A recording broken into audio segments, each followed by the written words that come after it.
13장 1절부터 9절까지 먼저 함께 봉독합니다. 1절부터 9절 시작. 그날 예수와께서 집에 나가사 바닷가에 앉으심에 큰 무리가 그에게로 모여들거늘 예수와께서 배에 올라가 앉으시고 온 무리는 해변에 서 있더니 예수와께서 비유로 여러 가지를 그들에게 말씀하여 이르시되 씨를 뿌리는 자가 뿌리러 나가서 뿌릴새 덜어는 길가에 떨어짐에 새들이 와서 먹어버렸고 덜은 흙이 얕은 돌밭에 떨어짐에 흙이 깊지 아니하므로 곧 싹이 나오나 해가 돋은 후에 타서 뿌리가 없으므로 말랐고 덜어는 가시떨기 위에 떨어짐에 가시가 자라서 기운을 막았고 덜어는 좋은 땅에 떨어짐에 어떤 것은 100배 어떤 것은 60배 어떤 것은 30배의 결실을 하였느니라. 귀 있는 자는 들으라 하시니라. 아멘. 18절부터 또 23절까지 함께 봉독합니다. 시작. 그런즉 씨 뿌리는 비유를 들으라. 아무나 천국 말씀을 듣고 깨닫지 못할 때에는 악한 자가 와서 그 마음에 뿌려진 것을 빼앗나니 이는 곧 길가에 뿌려진 자요 돌밭에 뿌려졌다는 것은 말씀을 듣고 즉시 기쁨으로 받되 그 속에 뿌리가 없어 잠시 견디다가 말씀으로 말미암아 환난이나 박해가 일어날 때에는 곧 넘어지는 자요 가시떨기에 뿌려졌다는 것은 말씀을 들으나 세상의 염려와 재물의 유혹에 말씀이 막혀 결실하지 못하는 자요 좋은 땅에 뿌려졌다는 것은 말씀을 듣고 깨닫는 자니 결실하여 어떤 것은 100배 어떤 것은 60배 어떤 것은 30배가 되느니라 하시더라. 아멘. 네, 이번 주는 코라흐 주간이었습니다. 그리고 오늘은 히브리 관점 복음서 강의 169번째 시간입니다. 169강이 되겠습니다.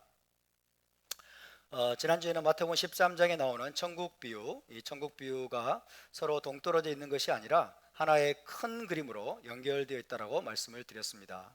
메시아 왕국의 시작에서부터 현 상태와 또 성장 과정을 거쳐서 최후 완성까지를 한 폭의 그림처럼 예수와께서 보여주신 것이 마태복음 13장의 천국 비유입니다.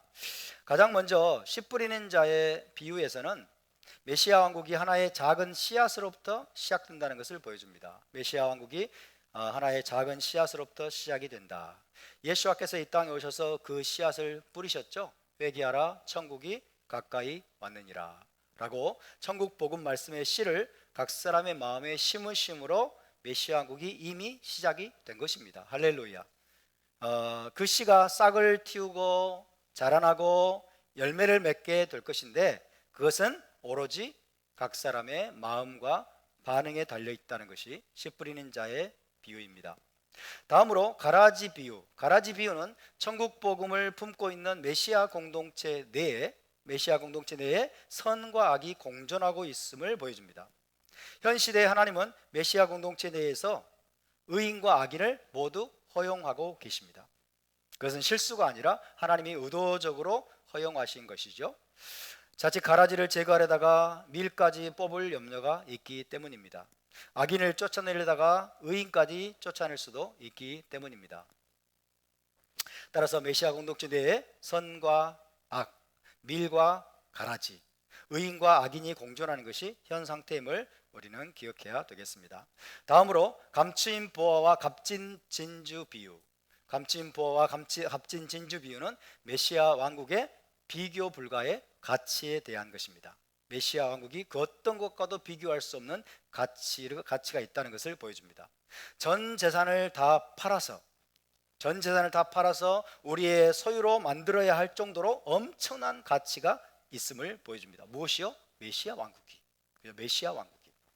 그것은 메시아 왕국에 대한 전적인 헌신을 의미합니다. 우리의 전 재산을 팔아서 메시아 왕국을 산다고 하는 것은 전적인 헌신을 말하는 거예요. 메시아 왕국에 우리의 삶 전체를 헌신하는 것, 그것이 그 정도로 엄청난 가치가 있는 것임을 말씀하는 것입니다. 다음으로 겨자씨 비유와 누룩 비유는 아주 작고 보잘것없는 모습으로 시작된 메시아 왕국이 나중에는 모든 것을 뒤덮고 채울 만큼 압도적으로 성장하게 될 것을 보여주는 비유입니다. 할렐루야. 나중에는 모든 것을 뒤덮고 채워버릴 만큼 압도적으로 성장하게 될 것이다. 다음으로 그물 비유. 그물 비유는 최종 심판의 때가 되면 하나님께서 천사들을 통해서 의인과 악인을 갈라내시고 좋은 것과 나쁜 것들을 갈라내심으로 메시아 왕국이 최종 완성될 것을 보여줍니다. 지금은 뭡니까? 선과 악이 공존하고 있습니다. 지금은 의인과 악인이 공존하고 있고 지금은 알곡과 가라지가 공존하고 있습니다. 그런데 마지막에는 이제 같이 들어갈 수가 없습니다.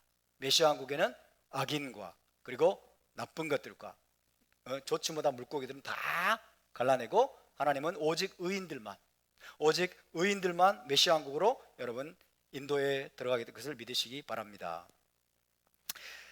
그렇게 해서 메시아 왕국이 최종 완성될 것을 보여줍니다. 마지막으로 예수와의 제자들이 천국의 제자된 토라학자들임을 보여주죠. 예수와의 제자들은 천국의 제자된 토라학자들로서 옛것과 새것을 적절히 조화시켜서 세상에 제시함으로써 하나님의 뜻을 이루어야 한다는 것을 말씀하시는 것입니다. 자, 지난주에 살펴보았듯이 첫 번째 씨 뿌리는 자의 비유. 씨 뿌리는 자의 비유는 다른 말로 하면 사람에 관한 비유입니다. 사람에 관한 비유 혹은 마음밭에 관한 비유입니다. 씨 뿌림을 받는 사람, 마음밭에 관한 비유입니다.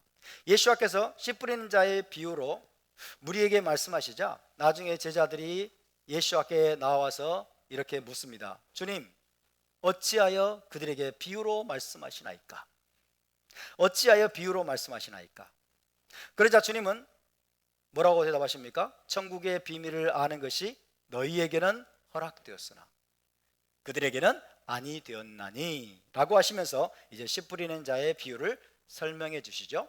18절 19절 한번 읽어볼까요? 18절 19절입니다. 시작. 그런즉 씨 뿌리는 비유를 들으라. 아무나 천국 말씀을 듣고 깨닫지 못할 때는 악한 자가 와서 그 마음에 뿌려진 것을 빼앗나니 이는 곧 길가에 뿌려진 자요. 자, 네 가지 유형의 사람이라고 그랬죠? 네 가지 유형의 사람 혹은 네 가지 유형의 땅에 관한 말씀에서 첫 번째 유형의 땅은 길가입니다. 길가 유형의 땅 혹은 길가와 같은 마음밭이죠. 길가 유형.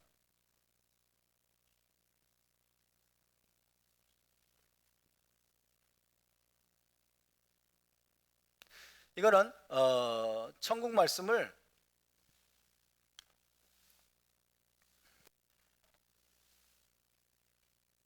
메시아 왕국에 관한 말씀을 전혀 깨닫지 못하는 사람이에요. 전혀 깨닫지 못하는 사람.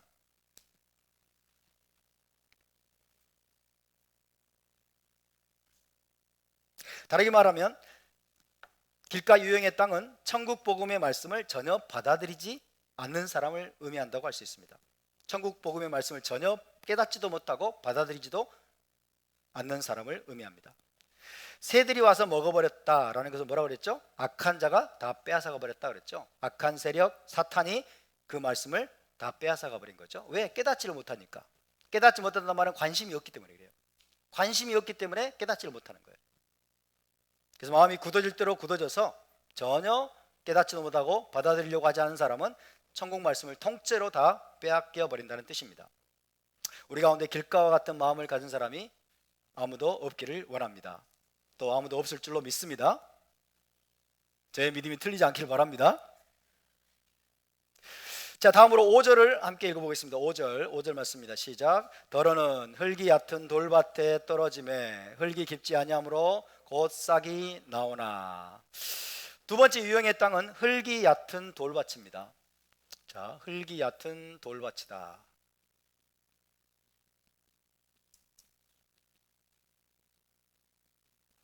흙이 얕은 돌밭.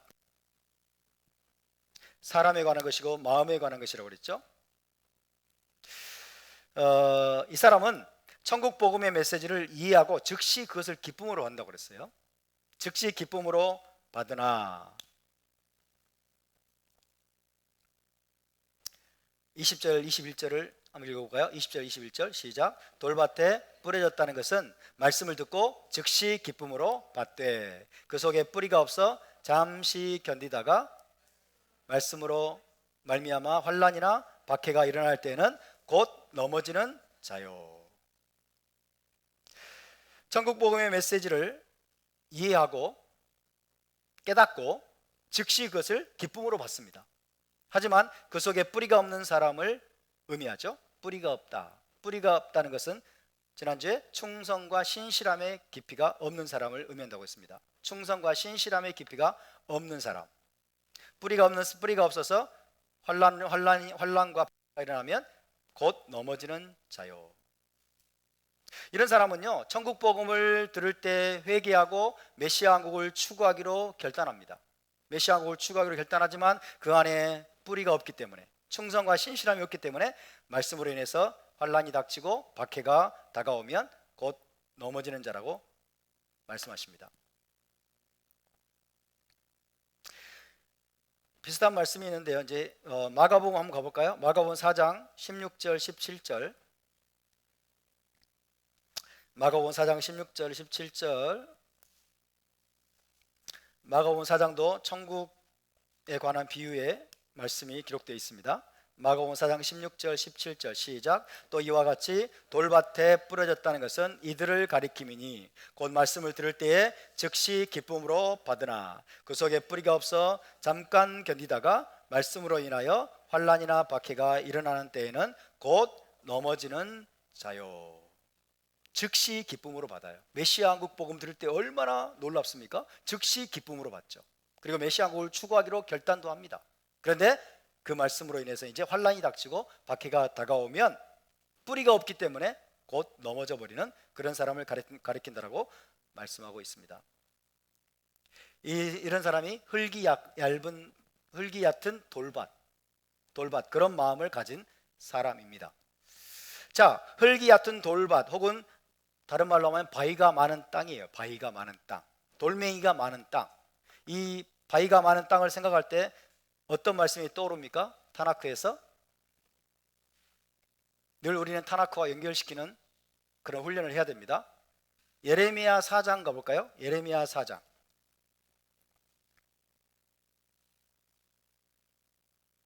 예레미야 4장 3절 4절을 함께 있습니다. 예레미야 4장. 돌밭, 흙이 얕은 돌밭, 바위가 많은 땅, 돌멩이들이 많은 땅. 예레미야 4장 3절 4절 시작. 여호와께서 유다와 예루살렘 사람에게 이와 같이 이르노라. 너희 묵은 땅을 갈고 가시덤불에 파종하지 말라. 유다인과 예루살렘 주민들아, 너희는 스스로 할례를 행하여 너희 마음 가죽을 베고 나 여호와께 속하라. 그리하지 아니하면 너희 악행으로 말미암아 나의 분노가 불같이 일어나 사르리니 그것을 끌 자가 없으리라. 묵은 땅을 기경하라는 말씀입니다. 유다와 예루살렘 사람에게 이르노라. 너희 묵은 땅을 갈아엎고 가시덤불에 파종하지 말라. 묵은 땅을 갈아엎어서 딱딱해지고 굳어지고 그리고 돌덩어리들이 많은 묵은 땅, 가시덤불까지 있는 묵은 땅을 갈아엎으라고 말씀하는 말씀입니다. 여기서 묵은 땅은 이스라엘 백성의 마음을 의미합니다. 이스라엘 백성의 마음을 의미합니다. 묵은 땅은 어떤 땅입니까? 오랫동안 쟁기질하지 않고 방치되어서 단단해지고 굳어진 땅이에요. 오랫동안 쟁기질을 하지 않고 방치되어서 단단해지고 굳어진 땅입니다. 혹은 돌이나 바위가 많은 땅이에요. 그리고 가시덤불마저 자라난 땅이라고 할 수 있겠습니다. 따라서 묵은 땅을 갈아엎어라, 묵은 땅을 기경하라 라는 말씀은 씨 뿌리는 자의 비유에서 첫째 유형과 둘째 유형, 그리고 셋째 유형의 땅 모두에게 해당한다고 할 수 있어요. 길가와 같은 땅, 그리고 흙이 얕은 돌밭, 그리고 가시떨기가 자라난 땅.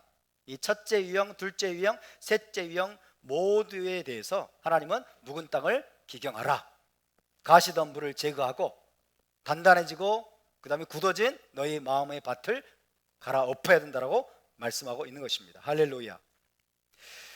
딱딱하고 단단하게 굳어진 땅을 부드럽게 만들어야 됩니다. 쟁기를 깊이 박아 넣어서 근본적으로 갈아엎어야 된다는 거죠. 쟁기를 깊이 박아 넣어서 근본적으로 갈아엎어야 됩니다. 그래서 그 안에 있는 돌들, 바위덩어리들, 이것들을 다 골라내야 됩니다. 돌들이 많으면 식물이 뿌리를 내릴 수가 없습니다. 뿐만 아니라 가시덤불과 잡초들도 모조리 뽑아내야 됩니다. 가시덤불과 잡초들도 모조리 뽑아내야 됩니다. 그래야 뿌려진 씨가 제대로 자라날 수 있는 환경이 준비될 수가 있습니다. 잡초들이 많으면요, 나무가 이게 식물이 뿌리를 내려도 이 잡초들이 다 영양분을 빨아먹고 이게 이제 뭐예요? 얽히고 설켜가지고 나중에는 질식해서 죽을 수밖에 없죠.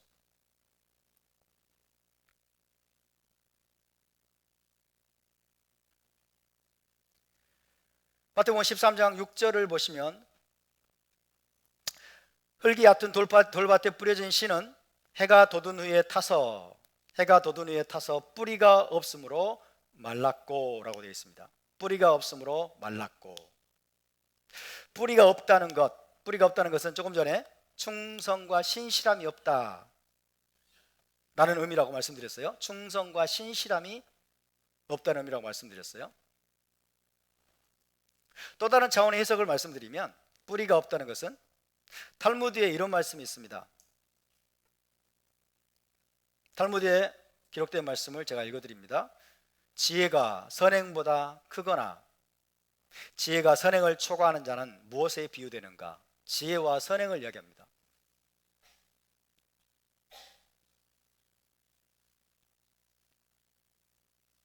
지혜가 선행보다 크거나 지혜가 선행을 초과하는 자는 무엇에 비유되는가? 가지는 많지만 뿌리가 적은 나무에 비유된다. 가지는 많지만 뿌리가 적은 나무에 비유된다. 가지는 많은데 뿌리가 깊지 못하고 뿌리가 얼마 안 되는 그런 나무는 바람이 와서 그것을 뿌리채 뽑아 거꾸로 뒤집는다. 그랬어요.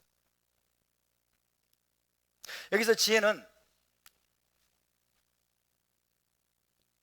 지혜는 토라에 대한 지식과 학식을 의미합니다. 선행은 토라를 준행하는 선한 행실, 의로운 행실을 의미합니다. 그런데 탈무드는 이것을 가지로 비유했어요. 그리고 이것을 뿌리로 비유했습니다.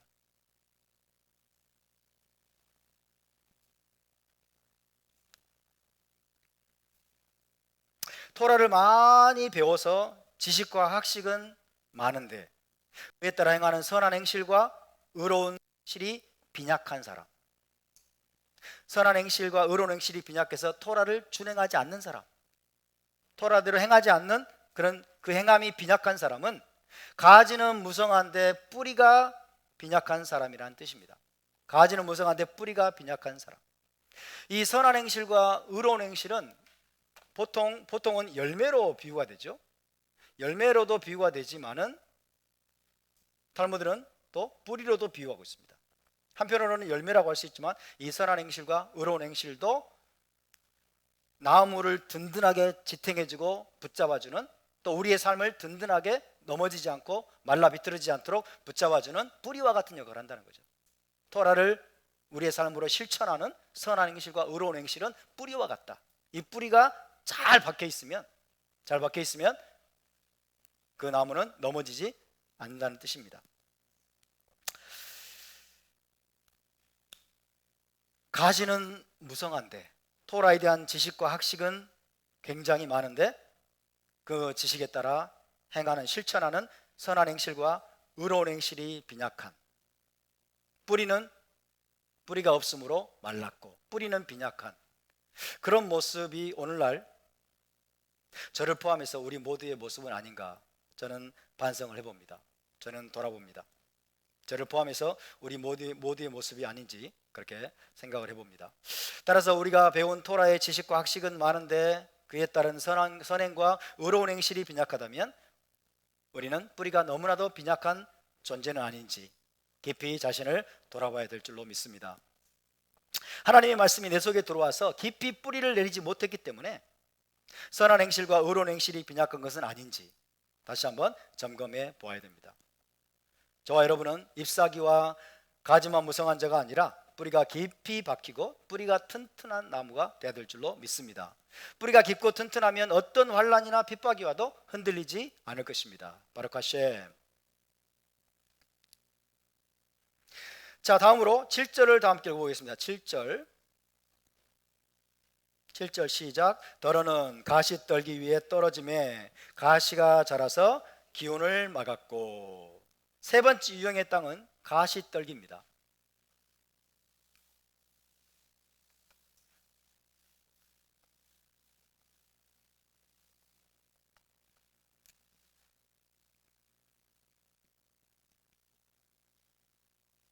가시 떨기.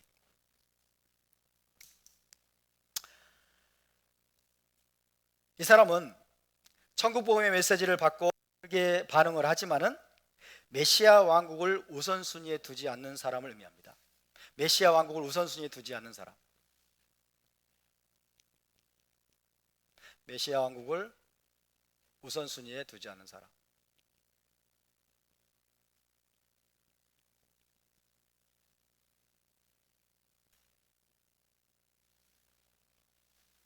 흙이 같은 돌밭은 토라에 대한 지혜와 학식이 지혜가 선행보다 더 뛰어난 사람, 뿌리가 얕은 사람이라고 그랬죠. 메시아 왕국을, 천국의 메시아 왕국 복음의 메시지를 받아들였어요. 그리고 바르게 반응을 했습니다. 하지만 메시아 왕국을 우선순위에 두지 않는 사람을 의미합니다. 이 사람은 메시아 왕국을 추구하는 삶을 살려고 하지만, 메시아 왕국을 추구하는 삶을 살려고 하지만 얼마 못 가서 물질주의로 빠집니다. 물질에 대한 욕심, 재물에 대한 욕심, 재물로 인한 탐심, 이런 것들에 걸려 넘어져 버리는 사람. 메시아 왕국을 우선순위에 두지 않으면 그런 일이 벌어질 수 있어요. 물질주의로 빠져버립니다. 마가복음 4장 19절 한번 읽어볼까요? 마가복음 4장 19절.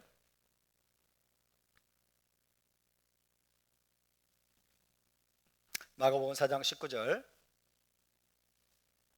시작. 세상의 염려와 재물의 유혹과 기타 욕심이 들어와 말씀을 막아 결실하지 못하게 되는 자요. 그죠? 물질에 대한 욕심, 세상의 유혹, 기타 욕심, 재물에 대한 유혹에 사로잡혀서 결국 걸려 넘어져 버리는, 결실하지 못하게 되는 자요. 자, 여기서 우리는 토라에서 가시떨기가 처음 언급된 곳으로 가봐야 될 필요가 있습니다. 가시. 자, 토라에서 가시떨기 혹은 가시가 제일 처음 언급된 곳이 어디냐? 그렇죠? 그렇게 되면 예수와의 이 비유의 의미가 더욱더 분명해지고 풍성해질 것입니다. 토라에서 가시떨기가 처음 언급된 곳이 어디입니까? 네? 창세기 몇 장? 3장이죠. 아담과 하와가 범죄한 직후에 가시와 엉겅퀴가 처음 언급되죠. 가시와 엉겅퀴. 자, 아담과 하와가 범죄한 직후에 가시와 엉겅퀴가 언급이 되는데, 그러면 에덴 동산에 가시가 났다는 뜻일까요? 가시와 엉겅퀴는 에덴 동산 밖에서 났겠죠. 그죠? 에덴 동산 밖에서 가시와 엉겅퀴가 아마 돋아났을 것입니다. 3장 18절을 볼까요? 창세기 3장 18절. 창세기 3장 18절 시작. 땅이 내게 가시덤불과 엉겅퀴를 낼 것이라. 내가 먹을 것은 밭의 채소인즉. 가시덤불과 엉겅퀴를 낼 것이라 그랬죠. 아담의 죄로 인한 저주의 일부입니다. 아담의 죄로 인한 저주의 일부가 땅이 가시와 엉겅퀴를 내게 되리라는 말씀이에요. 여기서 가시에 해당하는 히브리어가 코츠입니다. 코츠. 해봅시다. 코츠.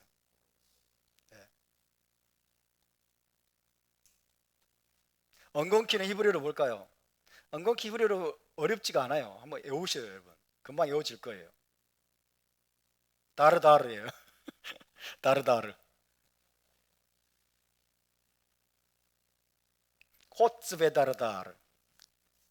근데 뭐 굳이 엉겅퀴까지 우리가 외울 필요 있어요? 코츠만 알면 되지. 해봅시다. 코츠. 코츠. 날카롭다는 거예요. 날카롭다. 자, 이 가시와 엉겅퀴는요, 고된 노동, 고난, 불순종의 결과를 상징합니다. 고된 노동, 고난, 불순종의 결과를 상징합니다. 또한 아담이 이마에 땀을 흘리며 일해야 한다는 것을 의미합니다. 이마에 땀을 흘려야 내가 먹고 살게 될 것이다. 이마에 땀을 흘리며 일을 해야 된다는 것을 의미하는 것이죠. 고된 노동, 고난, 불순종의 결과를 상징합니다. 가시가 그런 의미의 땀과 연결이 되어 있습니다. 가시떨기가 나오는 또 다른 경우는 출애굽기 3장입니다. 그죠? 출애굽기 3장 하나님께서 모세에게 나타나셨던 가시떨기죠. 불타는 가시떨기. 하나님께서 모세에게 나타나셨던 불타는 가시떨기입니다. 가시떨기 나무, 떨기나무, 가시떨기죠. 가시나무, 가시떨기. 가시떨기는 히브리어로 세네라고 해요. 세네. 그래서 세네.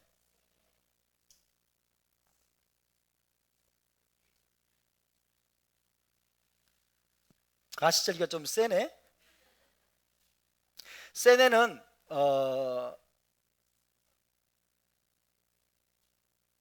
시나이하고 비슷합니다. 시나이산, 그죠?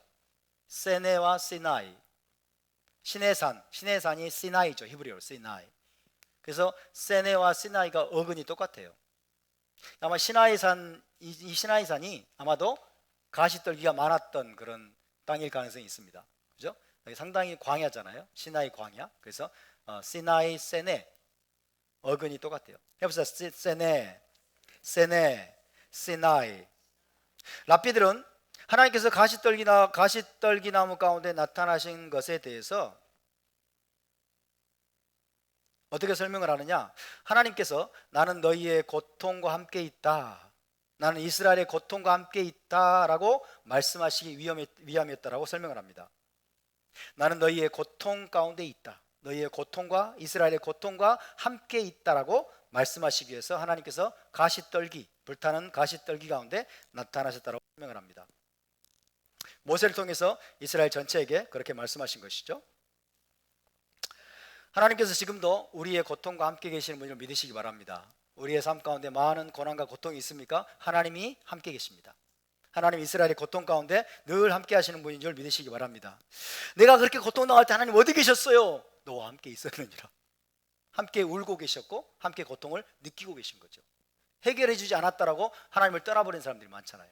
그러나 우리의 고통은 하나님께서 때로는 하나님의 섭리 가운데, 경륜 가운데 허락하신 고통들이 굉장히 많습니다.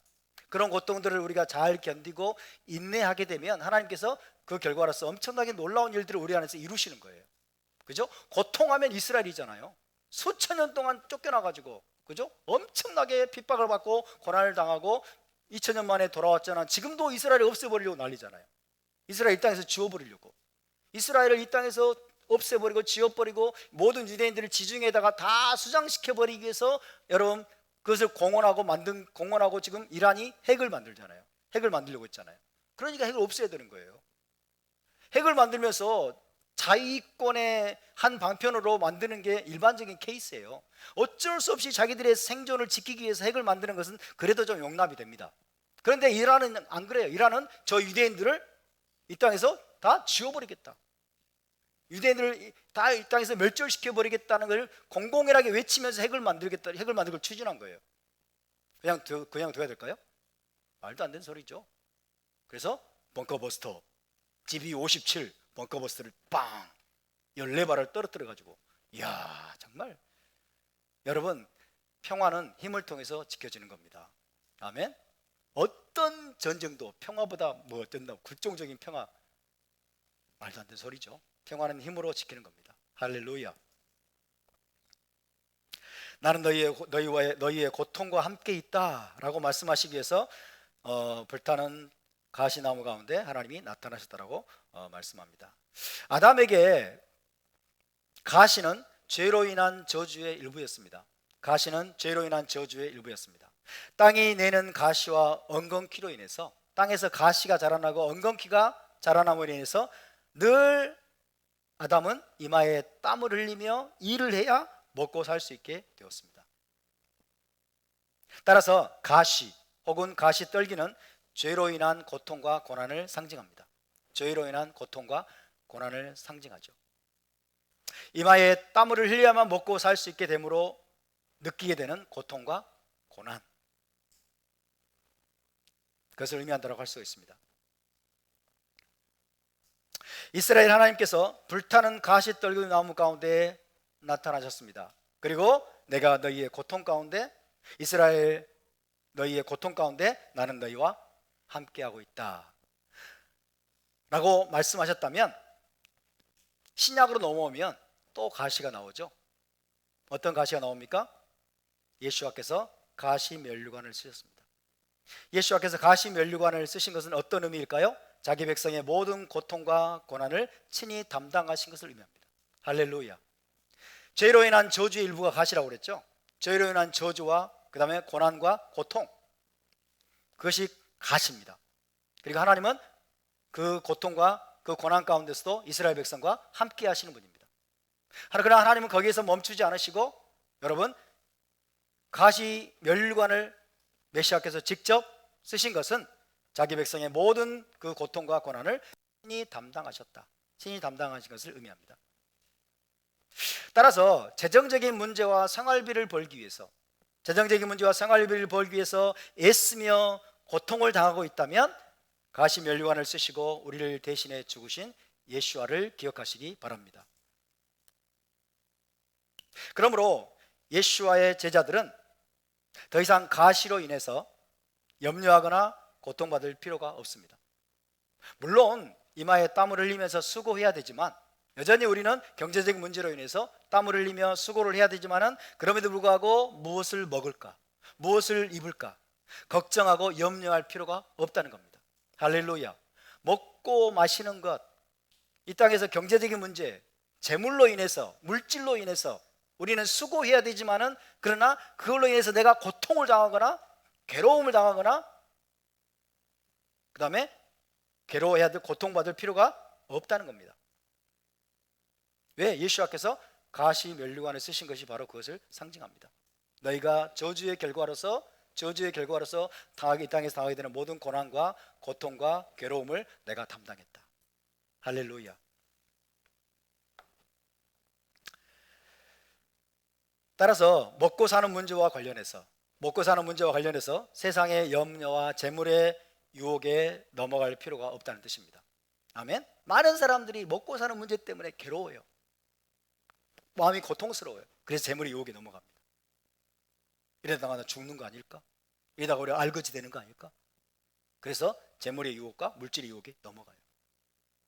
그런데 우리는 가시면류관을 쓰신 예수와를 기억합니다. 그리고 우리의 고통 가운데서 함께 하시는 하나님을 기억합니다. 아, 재물과 물질 때문에 내가 고통당하고 걱정할 필요가 없구나. 그분이 우리의 모든 고난과 고통을 당하셨고, 또 그분이 우리의 공급자이심을 알기 때문에, 할렐루야, 우리는 걱정하고 염려할 필요가 없습니다. 그런 사람은 재물의 유혹에 넘어가지 않게 되죠. 물질의 염려에서 걸려 넘어져서 여러분, 메시아 왕국의 복음의 말씀을 놓쳐버리는 그런 삶을 살 필요가 없다는 것입니다. 우리는 그런 가시떨기에 사로잡힐 필요가 전혀 없습니다. 왜냐하면 예수께서 우리를 대신해서 가시면류관을 쓰셨기 때문입니다. 그리고 먼저 그의 왕국과 그의 의를 구하는 자들에게는 먹고 사는 문제와 관련된 모든 것을 더하시겠다라고 주님이 약속하셨기 때문입니다. 할렐루야. 열심히 수고해야 됩니다. 땀을 흘려야 됩니다. 물론 지금도 아담의 저주가 완전히 다 해결된 것은 아니에요. 이 올람 하재가 남아있기 때문에, 그죠? 메시아 왕국이 완전히 임했고 올람 하바가 임하지 않았기 때문에 아담의 죄로 인한 저주가 완전히 다 해결된 것은 아니에요. 그래서 우리는 땀을 흘리면서 물론 수고해야 됩니다. 열심히 수고하고 열심히 일을 해야 먹고 사는 건 맞습니다. 그럼에도 불구하고 그런 문제 때문에 우리가 고통을 당하고 괴롭고 고난을 당해서 우리가 물질의 유혹에 넘어가고 재물의 유혹에 넘어가고 그럴 필요가 이제는 없어졌다는 거예요. 할렐루야. 왜? 그분이 가시 면류관을 쓰신 것이 그걸 상징해 주는 거예요. 너희는 염려하지 말아라, 걱정하지 말아라, 고통을 받지 말아라. 너희가 먼저 그의 나라와 그의 의를 구하면 너희의 모든 필요를 이 땅에서 먹고 마시는 것 내가 채워주겠다라고 약속하셨기 때문입니다. 할렐루야. 우리의 공급자가 계시기 때문에 우리는 물질 때문에, 재물 때문에, 세상의 염려, 세상의 유혹에 넘어가서 하나님의 왕국 복음을, 이 천국의 복음의 메시지를 던져버리고 여러분 걸려 넘어지는 그런 삶을 살 필요가 없다는 것을 기억하시기 바랍니다. 할렐루야. 그렇게 세상의 염려와 재물의 유혹이라는 이 가시떨기, 세상의 염려와 재물의 유혹이라는 이 가시떨기를 우리가 믿음으로 극복할 때, 메시아에 대한 믿음으로 극복할 때 저와 여러분은 풍성한 열매를 맺을 수 있게 될 것입니다. 할렐루야. 다음으로 8절 한번 읽어볼까요?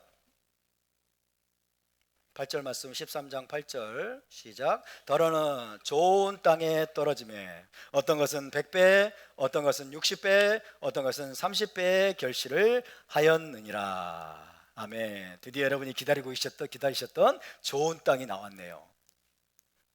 첫 번째, 두 번째, 세 번째는 왠지 피해가고 싶지만 그러나 그냥 피해갈 수는 없습니다. 네 번째 유형의 땅은 좋은 땅입니다. 좋은 땅을 다른 말로 옥토라고 말하죠. 옥토. 잘 기경된 땅입니다. 기경, 마음밭을 갈아엎는 과정은 피할 수가 없어요. 잘 기경된 땅이에요.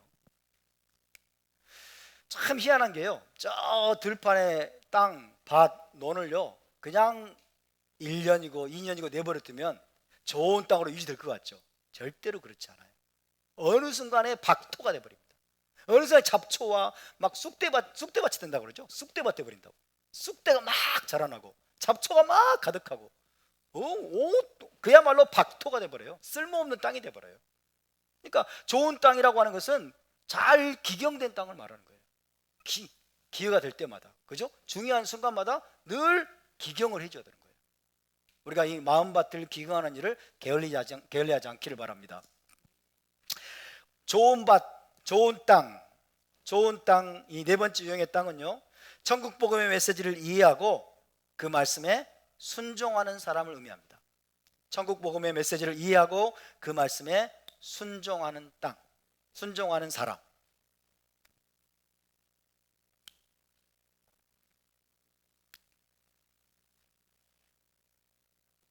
메시아, 왕국복음을 이해하고 깨닫고 순종하는 데까지 나가는 거예요. 순종하는 사람.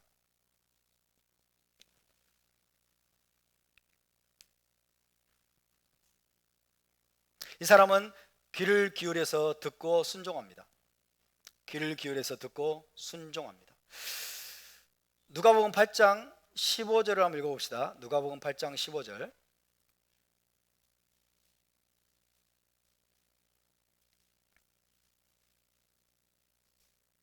누가복음 8장 15절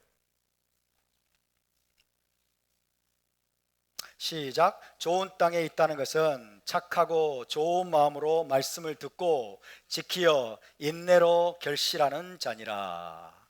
자, 듣고, 그죠? 듣고 쉐마, 그 다음에 지키어, 한 번 지키는 게 아니라 인내, 계속 어떤 시험과 어려움과 역경이 와도 끝까지 오래 참고 인내하는 겁니다. 계속 순종하는 삶을 포기하지 않는 거예요.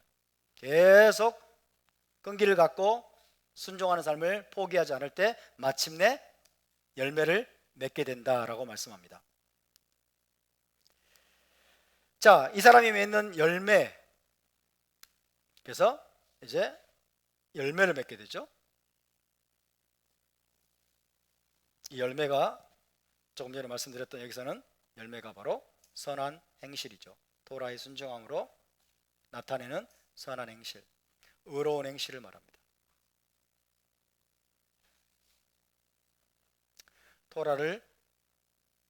토라의 순종함으로 나타내는 선한 행실과 의로운 행실의 열매입니다.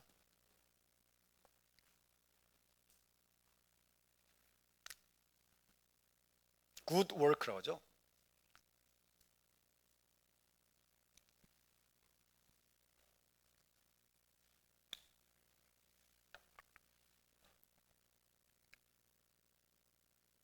좋은 땅의 사람은 천국 복음의 메시지를 귀 기울여서 듣고 순종하여 항상 선한 행실과 의로운 행동에 힘쓰는 삶을 살게 됩니다. 자, 이와 관련해서 침례 요한은 뭐라고 말했습니까? 회개에 합당한 열매를 맺으라 그랬죠. 회개에 합당한 열매를 맺으라. 회개했니? 그렇다면 거기에 합당한 열매를 맺으라 그랬죠. 그 열매가 뭐예요? 행실입니다.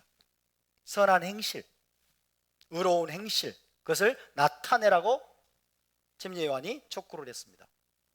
세리는 어떤 게 선한 행실이에요? 세리는 정한 세금 외에는 징수하지 말아라. 그죠? 정한 세금은 징수하지 마. 그때 당시 세리는 온갖 세금을 명목을 붙여가지고 또 엄청나게 비율을 높여가지고 세금들을 막 뜯어냈죠. 그래서 자기 엄청난 부자가 됐어요. 정한 세금 외에는 징수하지 말아라.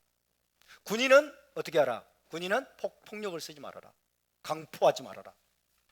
등등. 그죠? 자기의 위치에서, 자기의 직업에서, 자기가 처한 상황 속에서 뭐요? 합당한 것 이외에는 악을 행하지 않고 선을 행하는 삶을 사는 거죠.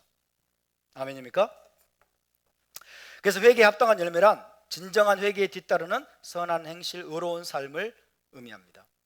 이렇게 좋은 땅의 사람은 마음에 뿌려진 말씀을 듣고 순종하고 인내함으로써 어떤 사람은 100배의 열매를, 어떤 이는 60배의 열매를, 그리고 또 어떤 이는 30배의 열매를 맺게 된다고 말씀합니다. 100배, 60배, 30배 열매를 맺는다는 것은 각기 다른 분량이긴 하지만 분량이 좀 다르잖아요. 100배든 60배든 30배든 각기 다른 분량이긴 하지만 중요한 것은 어느 정도 풍성한 수확을 맺는 것을 의미합니다. 풍성한 열매를 맺는 것을 의미합니다. 다 좋은 땅이에요. 좋은 땅인데 어떤 사람은 100배의 열매를 맺고 어떤 사람은 60배의 열매를 맺고 어떤 사람은 30배의 열매를 맺는다고 말씀합니다. 다 좋아요. 다 좋습니다. 100배의 열매, 100배의 수확. 100배의 수확은 어디에서 온 것일까요? 100배의 수확은 이삭으로부터 시작된 겁니다. 100배의 수확은 이삭이 농사를 했을 때 하나님의 축복을 받아서 몇 배를 거뒀다고 그랬죠? 100배의 수확을 거뒀다라고 창세기 26장에서는 말씀하고 있습니다. 창세기 20장 12절 제가 읽어드릴게요. 이삭이 그 땅에서 농사하여 그 해에 100배나 얻었고 여호와께서 복을 주심으로, 여호와께서 복을 주셔서 100배나 수확을 얻었다라고 성경은 말씀합니다. 그래서 100배가 여기서부터 유리한 거예요. 그죠? 하나님의 축복을 받아서 얻게 되는 풍성한 수확, 풍성한 열매를 대표하는 말이 100배가 된 겁니다. 예수님께서 100배를 언급하신 것은 바로 이와 같은 맥락에서죠. 아브라함과 이삭은요 원래 농사를 짓지 않아요. 아브라함과 이삭과 야곱은 원래 농사 짓는 사람이 아니죠. 농사꾼이 아니에요. 원래는 유목민입니다. 그래서 소와 양을 치는 사람들이죠. 그런데 이삭이 어디로 내려가게 됐죠? 그랄 땅으로 내려가겠어요. 그랄 땅은 블레셋 지역이거든요. 블레셋 지역인데 이스라엘에서 블레셋 쪽으로 가게 되면 셰펠라 지역이라고 해요. 셰펠라 지역이라고 구릉 지역이 나와요. 굉장히 여기는 비도 많이 오고 그래가지고 비옥한 땅입니다. 농사 짓기가 좋은 땅이에요. 그래서 그랄 땅으로 가가지고 농사 짓기에 적합한 그런 환경이었기 때문에 그때 이삭이 농사도 안 지어본 사람이 그의 농사를 한 거예요. 농사도 안 지어본 사람이 비옥한 셰펠라 땅에서. 그러다 보니까 하나님이 특별히 또 복을 주신 거죠. 그래서 100배나 얻었어요. 그래가지고 거부가 되었다라고 성경은 기록하고 있습니다. 따라서 뿌린 씨앗의 100배를 거두는 것은 하나님의 축복을 받아서 넘치는 수확을 거두는 것을 의미하고요. 60배와 30배도 100배에는 미치지 못하지만 각기 풍성한 수확을 거두는 것을 의미합니다. 100배, 어떤 사람은 100배, 어떤 사람은 60배, 어떤 사람은 30배 이렇게 거두는 것이 공정하고 정의로운 거예요. 공산당은 뭐라고 말합니까? 공산주의는 다 100배 거두게 해줄게. 그죠? 과거에 누가 그랬죠? 기회는 균등하고 과정은 공정하며 결과는 정의로울 것입니다. 다 평등하게 100배를 거두게 해주겠다. 이게 거짓말이죠. 공산주의는 그래서 여러분 최악의 사기입니다. 사기. 성경을 보세요. 어떤 사람은 100배, 어떤 사람은 60배, 어떤 사람은 30배를 거둔다고. 30배 거둔 사람이 왜 나는 30배밖에 못 거둬요? 그렇게 말하면 안 되는 거죠. 그죠? 그게 정상이에요. 자연스러운. 왜? 하나님이 각 사람을 다르게 창조하셨기 때문에. 모든 사람을 다르게 창조했어요. 재능이 달라요. 역량이 달라요. 능력이 달라요. 다 다르기 때문에. 좋은 땅은 맞아. 응? 기경을 했어. 회개하고 좋은 땅으로 자기 자신을 준비시켰는데 천국 복음의 메시지가 내 안에 뿌려졌는데, 그러나 결과물은 다 다를 수밖에 없어요. 전부 100배다 있을 수가 없는 거예요.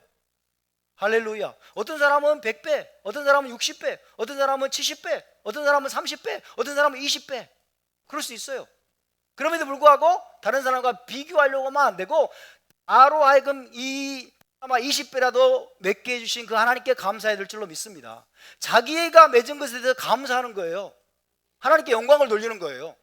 근데 공산주의자들은, 이 사회주의자들은 다른 사람 보면서 상대적 박탈감을 느껴가지고 맨날 피해의식이 쌓여.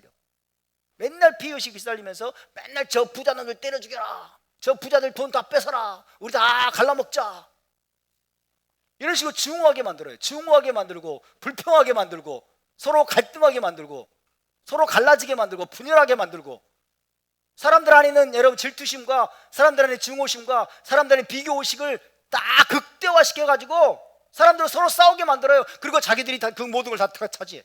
뒤에서 자기들이 그 모든 걸 다 흡혈귀처럼 빨아들여가 자기들은 어마어마한 지불을 하고 불을 축제하고, 나머지들은 이제 100배는커녕 쪽박차게 만들죠.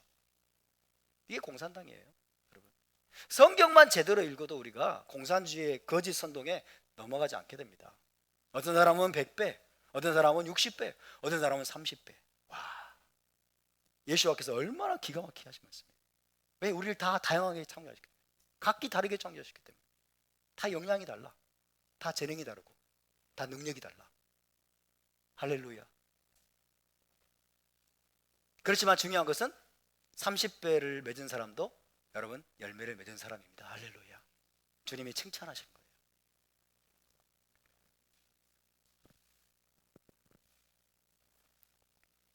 사람마다 재능과 은사가 다르고 수고하고 노력하는 분량이 각기 다릅니다. 100배를 얻은 사람은 여러분 재능과 능력이 있을 수도 있지만, 뛰어났을 수도 있지만 훨씬 수고를 많이 한 거예요. 다른 사람보다 훨씬 수고하고 더 많은 노력을 기울인 거예요. 그래서 그만큼의 열매를 얻은 겁니다. 자기는 수고도 별로 안 해놓고 100배를 얻으려고 그래? 100배를?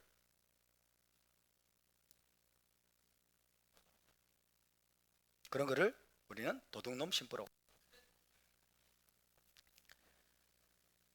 그래서 모든 사람이 다 100배의 열매를 맺을 수는 없습니다. 모든 사람이 다르기 때문에 좋은 땅이라도 어떤 사람은 100배, 어떤 사람은 60배, 어떤 사람은 30배 등 다양한 분량의 결실을 맺는 것은 자연스러운 일이고, 이것은 하나님의 창조의 여러분 설계임을 믿으시기 바랍니다. 어쨌든 그런 열매는 좋은 땅, 좋은 마음에 천국 복음의 씨앗이 뿌려질 때 일어나는 일입니다. 이처럼 우리 각 사람은 자신에게 주어진 재능과 역량과 또 자기 자신의 노력에 따라서, 수고와 노력에 따라서 각기 다른 분량의 열매를 맺을 것입니다. 다른 사람의 열매와 비교할 필요가 없습니다.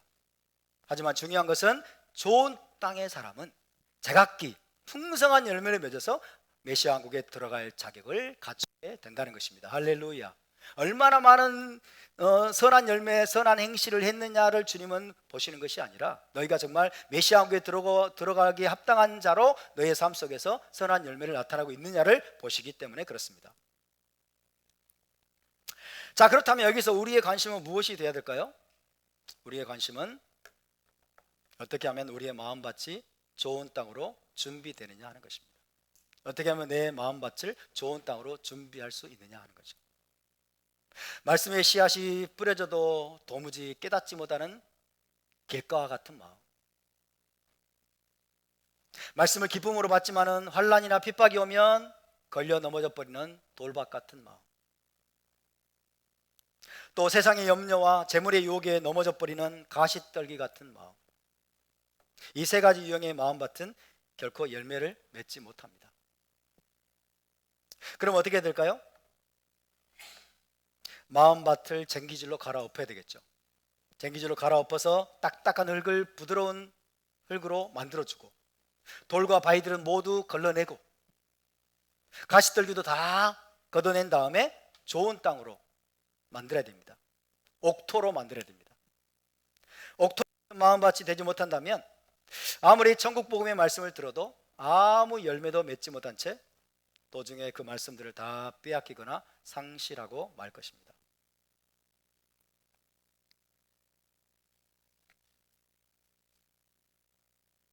네 가지 유형의 땅, 네 가지 유형의 마음밭 중에서 열매를 맺는 땅은 몇 가지입니까? 딱 한 종류밖에 없죠. 그죠? 세 종류는 열매를 맺지 못해요. 4분의 1, 25%밖에 되지 않아요. 이것도 사실은 과장입니다. 25%도 안 될 거예요. 그만큼 이것은 좁은 문이에요. 좁은 문이고 좁은 길입니다. 메시아 한국에 들어가는 것 절대로 여러분 넓은 문이 아닙니다.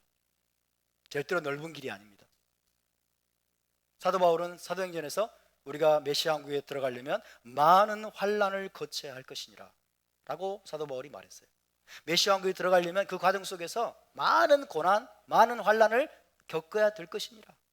우리의 믿음을 도둑질하고, 메시아 한국에다 우리의 소망을 도둑질하고, 천국 복음의 메시지가 우리 안에서 뿌려진 것들을 다 빼앗아 가려고 하는 많은 시험과 환난과 고난들이 우리의 삶 속에서 있게 될 건데, 그것들을 통과해야 돼요. 통과해야 돼요. 그 과정 속에서 우리는 계속해서 우리의 마음밭을 갈아엎어야죠. 기경해야죠. 좋은 땅으로 내가 유지될 수 있도록.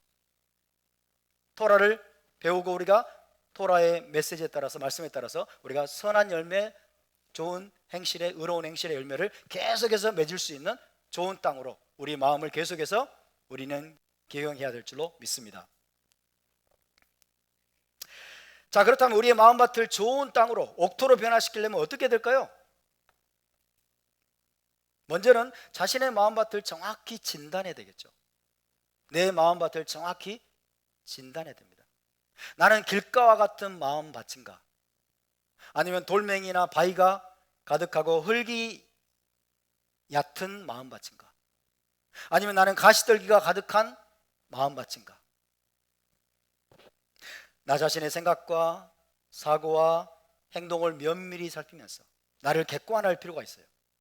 나를 객관할 필요가 있습니다. 그죠? 그러니까 여러분이 생각 속에서 여러분 밖으로 나오세요. 아시겠죠? 응? 여러분의 생각 속에서 기도하면서 여러분 밖으로 막 나와보세요. 그리고 여러분 자신을 관찰하는 거예요. 나를 객관화해서 나를 관찰하는 거예요. 나의 생각과 사고를 관찰하고, 나의 행동을 관찰하고, 어떤 나의 또 반응을 관찰하고, 나를 객관화해서 나를 객관적으로 봐야 돼요. 그래서 나 자신을 정확하게 진단하는 겁니다. 나는 길가와 같은 마음밭을 가진 사람인가? 아니면 나는 가시떨기 같은 마음밭을 가진 사람인가? 아니면 나는 돌멩이나 바위가 가득한 그런 마음밭을 가진 사람인가? 스스로 점검해 봐야 됩니다. 그래도 잘 모르겠으면 집중해서 기도하면서 하나님의 조명하심을 구해야 돼요. 하나님의 조명하심을 구해야 돼요. 성령으로 나를 조명해 주십시오. 나의 상태를 정확하게 비춰 주십시오. 성령의 빛으로 비춰달라고 우리는 기도해야 될 줄로 믿습니다. 할렐루야. 그러면 깨닫게 해줄 겁니다.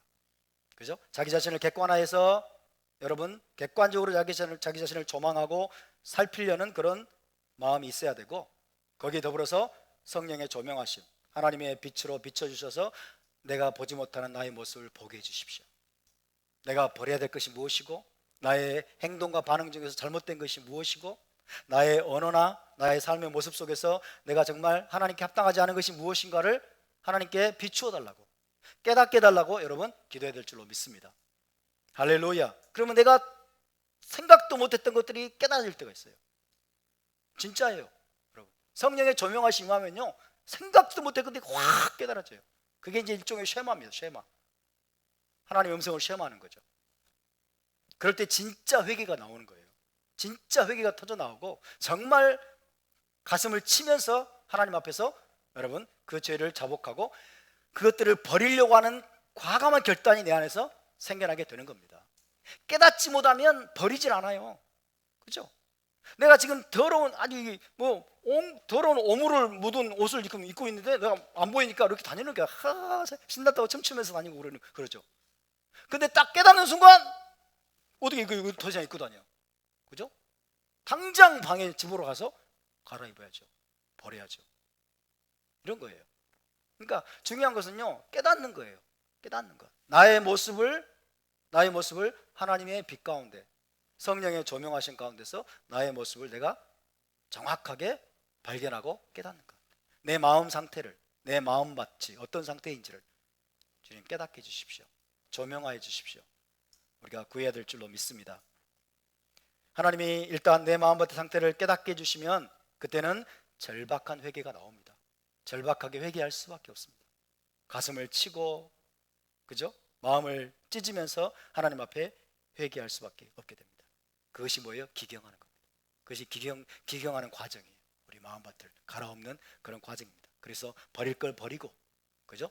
그 다음에 씻어버릴 걸 씻어버리고, 던져버릴 거 던져버리고, 우리 안에서 모든 돌멩이와 자갈과 가시 이런 것들을 다 끊어버리고 이제 옥토로, 좋은 밭으로 우리가 준비되어 될 줄로 믿습니다. 우리의 현재 이 길가와 같은 마음 상태, 혹은 돌밭과 같은 마음 상태, 혹은 가시떨기와 같은 마음 상태로 우리가 끝까지 고집하면서 남아있으면 마지막은 죽음입니다. 마지막은 사망입니다. 하나님으로부터 분리되는 것밖에 없어요. 분리되는 것밖에 없습니다. 어떤 사람은 깨달아질 때도 잘 해결을 안 하는 사람들이 있어요. 하나님이 조명해 주셨어요. 하나님이 깨닫게 해주셨어요. 근데 조명을 해주셨음에도 불구하고 버티는 사람들이 있어요. 버티는 사람, 강 큰 사람들이죠. 버티는 사람들, 그러면서 뭐 하는 거예요? 변명하는 거죠. 자기 변명, 자기의 행위를 정당화하고 내가 이런 모습일 수밖에 없는 나의 모습을 변명하고 있어. 그러면서 여전히 이 마음 상태로 남아있으려고 하는, 왜? 이게 편하거든요.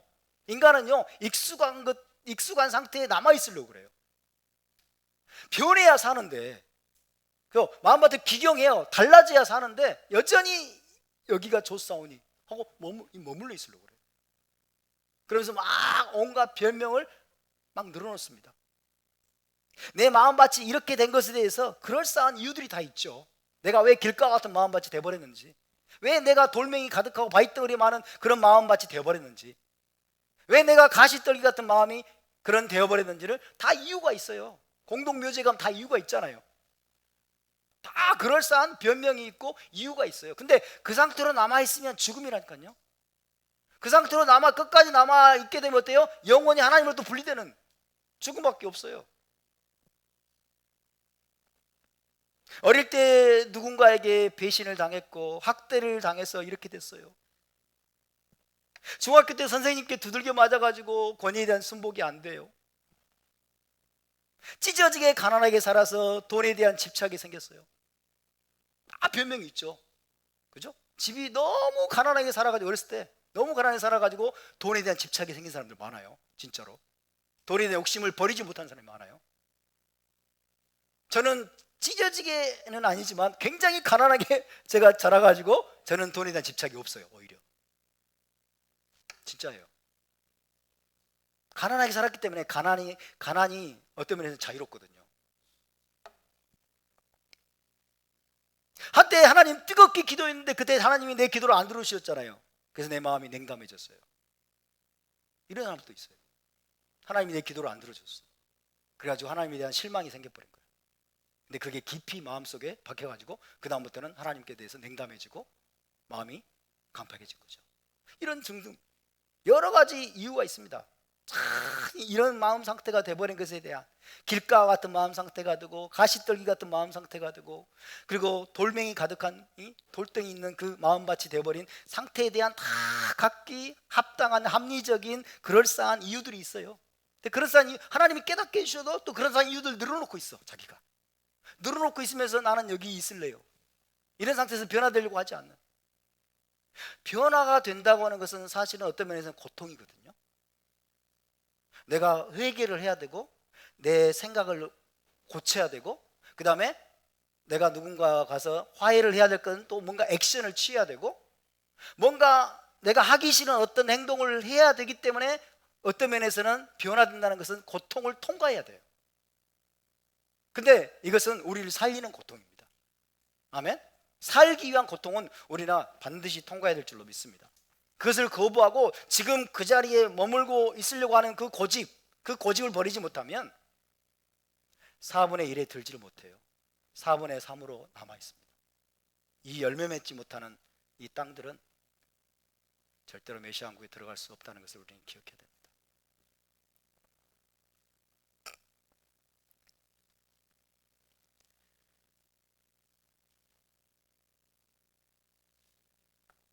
어떻게 우리의 마음밭을 바꿀 수가 있습니까? 정리해 보겠습니다. 먼저 자기 마음밭을 정확하게 진단하려는 마음을 가져야 됩니다. 자기를 객관화해서 자기의 생각, 자기의 사고, 자기의 행동, 자신의 반응, 이런 것들을 객관적으로 진단을 해봐야 됩니다.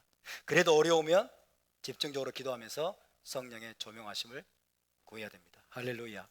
기도 가운데 하나님이 빛을 비춰주시고 깨닫게 하시면 변명하지 말고, 하나님을 설득하려고 하지 말고, 하나님을 설득하려고 그래. 하나님 내가 왜 이렇게 되지 아시잖아요. 하나님을 설득하려고 그래. 하나님을 설득하려고 하지 말고 변화를 두려워하지 않기를 바랍니다. 버려야 될 것은 과감하게 버리기로 작정하고, 그죠? 내가 처리해야 될 것은 과감하게 처리하고, 변화를 위해서 필요한 고통은 기꺼이 우리가 감수해야 돼요. 여러분 수술실에 들어가서 수술을 한다고 생각해 보세요. 수술하는 그 메스가 되면 엄청 아프잖아요. 고통스럽잖아요. 그죠? 지금 마취를 한다고 하더라도 깰 때 어마어마하게 고통스러워요. 깨고 난 다음부터. 그 고통을 싫어하면 죽어야죠. 결국에는 죽어야죠.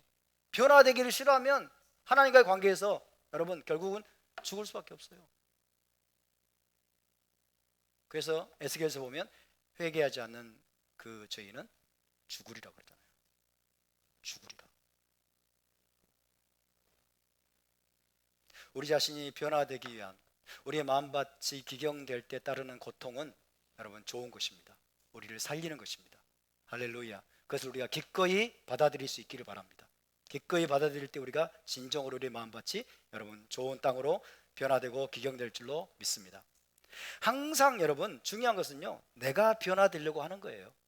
내가 결단하고 작정할 때 하나님은 도우시는 분입니다. 내가 변화되려고 하지 않으면 하나님은 어떻게 하실 수가 없어요. 왜? 열쇠가 나한테 있거든요. 나에게 자유의지가 있단 말이에요. 나에게 자유의지가, 내가 선택해야 돼요. 내가 선택하고 결정할 때 하나님은 도와주시는 분이에요. 할렐루야. 내가 거부하면, 내가 변화되려고 하지 않고 내 마음밭을 기경하려고 하지 않고 나를 바꾸려고 하지 않으면, 내가 작정하지 않으면 하나님은 10,000,000년이더라도 나를 못 도와주십니다. 10,000,000년이더라도 나를 못 도와줘요.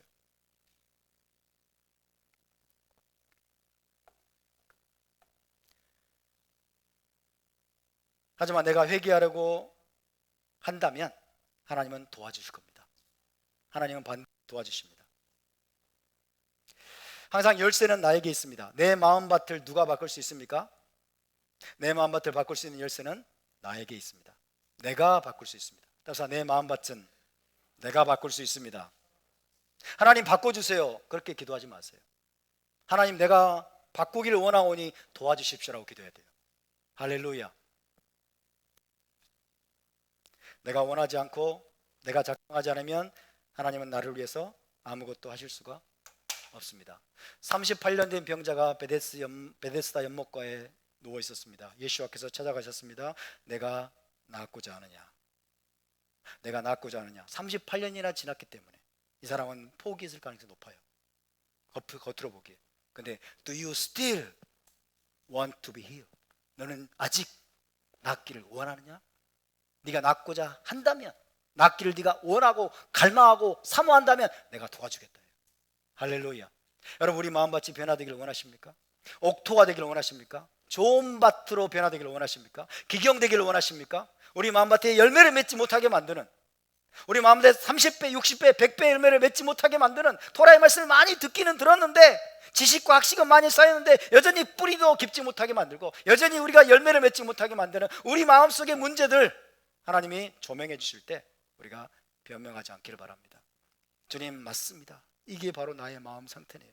바로 이것이 문제네요. 우리가 인정하고 변화되기를 원합니다. 달라지기를 원합니다. 주님, 내 마음밭이 정말 기경되기를 원하고 옥토가 되기를 원합니다. 부드러운 흙으로, 부드러운 마음밭으로 변화되어서 하나님의 킹덤을 위해서 열매 맺는 자가 되기를 원합니다 라고 우리가 하나님 앞에 기도하기를 원합니다. 우리 함께 일어나서 기도합시다.